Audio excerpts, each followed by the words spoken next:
প্রথমের দিকে এইরকম কিছু গান স্বর্ণযুগের গান শোনানোর কারণ হচ্ছে আমি স্বর্ণযুগের শিল্পীদের গান গাইতে ভালোবাসি।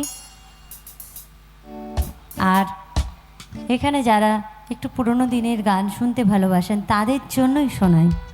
কারণ অর্কেস্ট্রা মানে নতুন পুরনো সব নিয়েই অনুষ্ঠান। তো পুরনোর দিকে আমি থাকি, নতুনের দিকে তো আমাদের শিল্পীরা আছেনই।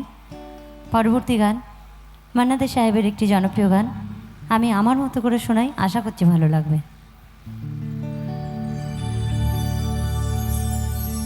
আমি যে নিজে